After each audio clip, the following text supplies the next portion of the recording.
Hello everyone, welcome you all the strugglers on your own channel the unlimited struggler. आप सभी strugglers का आपके अपने चैनल द अनलिमिटेड स्ट्रगलर में एक बार फिर बहुत बहुत स्वागत है।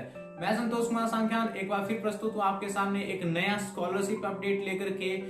पिछले कल मैंने एक वीडियो बनाया था जिसमें मैंने यूजीसी की एक नोटिफिकेशन की बात की थी, जिसमें यूजीसी ने नोटिफिकेशन एक निकाला था। उसमें 4 पोस्ट ग्रेजुएट स्कॉलरशिप के लिए एप्लीकेशंस इनवाइट की थी। उनके नाम भी मैंने बताए थे और मैंने ये भी कहा था कि उन्हीं स्कॉलरशिप्स के ऊपर जो है डिटेल में हर एक स्कॉलरशिप की अलग से वीडियो तैयार करके आपको दूंगा, ताकि आपको डिटेल में इंफॉर्मेशन मिल सके उस स्कॉलरशिप के बारे में। जैसे उसका एलिजिबिलिटी क्राइटेरिया क्या है, उसमें कितने नंबर ऑफ स्लॉट्स होते हैं, कितना अमाउंट जो है फंडिंग मिलती है, क्या प्रोसेस उसको रहता है अप्लाई करने का, रिन्यूअल कैसे किया जाता है, उसके बारे में विस्तृत रूप से आपसे चर्चा करने के लिए अलग से वीडियो जो है वो बनाएंगे। लास्ट वीडियो में मैंने डिस्कस किया था जो post graduate scholarship for SC/ST student who are studying in professional courses, उनके लिए मैंने वीडियो बनाया था। आज का जो वीडियो है वो स्पेसिफिकली है जो स्कॉलरशिप है ईशान उदय। ईशान उदय स्कॉलरशिप क्या है? ईशान उदय स्कॉलरशिप एक ऐसी स्कॉलरशिप है जो उन कैंडिडेट्स के लिए दी जाती है जो कि नॉर्थ ईस्टर्न स्टेट से बिलोंग करते हैं। जो हमारी 7 सिस्टर्स हैं नॉर्थ ईस्टर्न स्टेट्स, उनसे बिलोंग करने वाले स्टूडेंट्स और हाईयर स्टडी करते हैं, उनके लिए ये स्कॉलरशिप दी जाती है। आज का ये वीडियो स्पेसिफिकली इसी स्कॉलरशिप के ऊपर है। आज हम जानेंगे कि ईशान उदय स्कॉलरशिप के मेजर ऑब्जेक्टिव्स क्या हैं, क्यों ये स्कॉलरशिप एग्जिस्टेंस में लाई गई है और क्या इसका जो रोल है, कितने नंबर ऑफ स्लॉट्स हैं, एलिजिबिलिटी क्राइटेरिया क्या है, किस तरह से प्रोसेस किया जाता है, इसको आप अप्लाई कैसे कर सकते हैं, कैसे जो है इसकी फंडिंग आती है, कितनी फंडिंग मिलती है और किस तरह से इसका रिन्यूअल होता है। इसी के बारे में आज हम डिटेल में चर्चा करेंगे, तो वीडियो को अंत तक देखें। लास्ट में लाइक करना ना भूलें, कमेंट करें, अगर आपकी कोई क्वेरी होती है तो शेयर करें अपने दोस्तों के साथ ताकि वो भी इसका फायदा उठा सकें, और सब्सक्राइब कर लें मेरे चैनल को अगर आप नए मेरे चैनल पे। तो आइए दोस्तों शुरू करते हैं।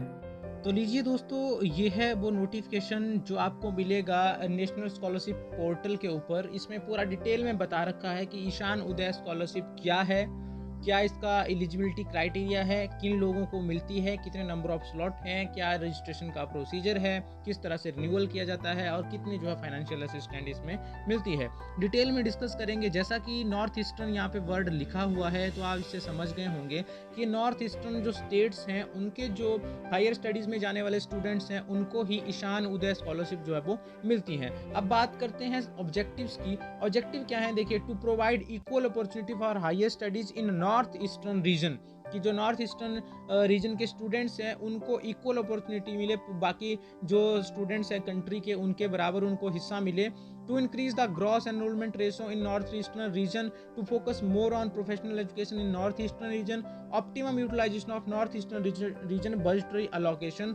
ये इसके जो है मेन ऑब्जेक्टिव है स्कॉलरशिप के। अब स्कोप की बात करें तो इसमें 10,000 जो हैं वो स्लॉट्स रहते हैं। हर साल 10,000 लोगों को स्कॉलरशिप मिलती हैं जो नॉर्थ ईस्टर्न स्टेट से स्टूडेंट आते हैं और डिफरेंट स्ट्रीम में डिफरेंट डिसिप्लिन्स में स्टडी करते हैं, चाहे वो जनरल डिग्री कोर्सेज जैसे आपके जो है आर्ट्स और कॉमर्स के कोर्सेज आते हैं, टेक्निकल कोर्सेज हो, प्रोफेशनल कोर्सेज हों, इंक्लूडिंग मेडिकल और पैरामेडिकल कोर्सेज भी इसमें शामिल किए जाते हैं। तो इसमें जो है जो कंडीशंस रहती हैं वो सबसे पहले कंडीशन की अगर हम बात करें तो एक तो स्टूडेंट की जो इनकम है, फैमिली इनकम, वो पेरेंट्स की एनुअल इनकम 4.5 लाख से ज़्यादा नहीं होनी चाहिए। दूसरा, उसकी जो फर्स्ट ग्रेड में जो है उसका +2 होना चाहिए, और अगर वो PG में ले रहा है एडमिशन तो उसकी ग्रेजुएशन भी वो फर्स्ट ग्रेड में होनी चाहिए।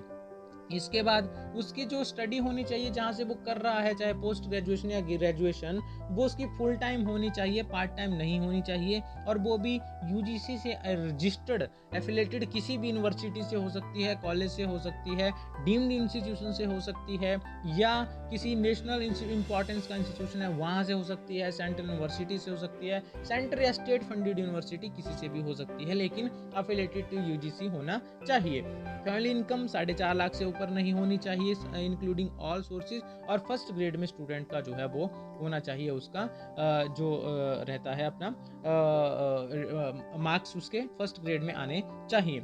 एक्सक्लूजन किन किन लोगों को नहीं मिल सकती?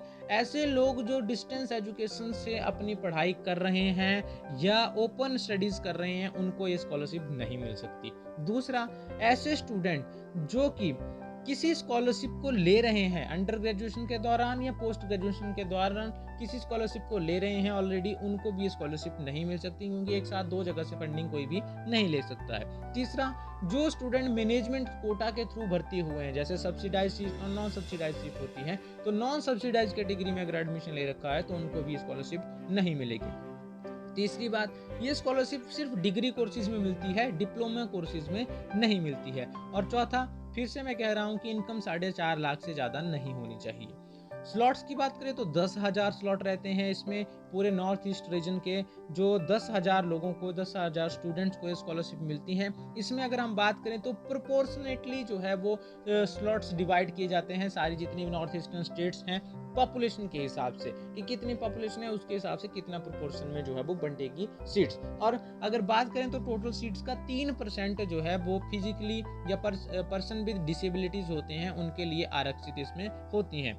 अब बात करते हैं फंडिंग की, तो 5400 पर मंथ के हिसाब से मिलता है जनरल डिग्री कोर्सेज में, अगर आप आर्ट्स, कॉमर्स या साइंस कर रहे हैं।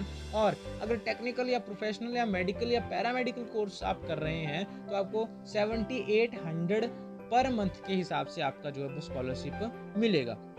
अब बात है प्रोसीजर, किस तरह से आप जो है अप्लाई कर सकते हैं।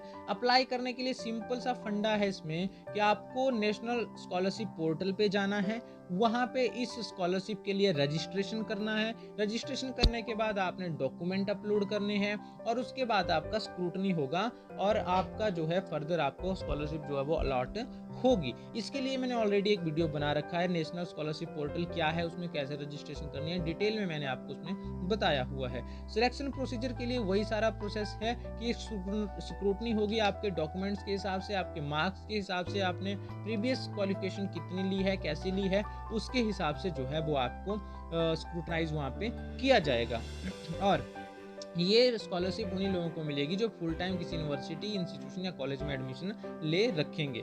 अब ड्यूरेशन की बात आती है। ड्यूरेशन की बात ये है कि हर साल ये रिन्यू होती है स्कॉलरशिप। जब आपने फर्स्ट टाइम अप्लाई किया तो आप PFMS पोर्टल पे जो है इसको ट्रैक कर सकते हैं, स्टेटस चेक कर सकते हैं कि कितना काम हुआ, कब फंडिंग आएगी। और DBT होती है, डायरेक्ट बेनिफिट ट्रांसफर, यानी कि डायरेक्ट आपके अकाउंट में पैसा इसमें आता है। और रिन्यूअल, हर साल के बाद आपको रिन्यूअल इसका करवाना पड़ता है, उसके लिए आपको एक प्रोग्रेस रिपोर्ट देनी पड़ती है और वो प्रोग्रेस रिपोर्ट ड्यूली साइंड होती है आपके डायरेक्टर के द्वारा, हेड ऑफ द इंस्टीट्यूशन के द्वारा, आपके जो रजिस्ट्रार है उसके द्वारा। और डिसबर्समेंट की बात करें तो पैसा डायरेक्ट आपके अकाउंट में इसमें आता है। अब डॉक्यूमेंट की बात, क्या क्या डॉक्यूमेंट लगेंगे जी? सबसे पहले तो डोमेंशियल प्रूफ लगता है कि आप कौन सी स्टेट से बिलोंग करते हैं। दूसरा, आपका इनकम सर्टिफिकेट लगता है, 4.5 लाख से कम होनी चाहिए इनकम। तीसरा, अगर रिन्यूअल आपका स्कॉलरशिप का है तो प्रोग्रेस रिपोर्ट लगेगी और कंटिन्यूएशन ऑफ स्टडीज का सर्टिफिकेट लगेगा।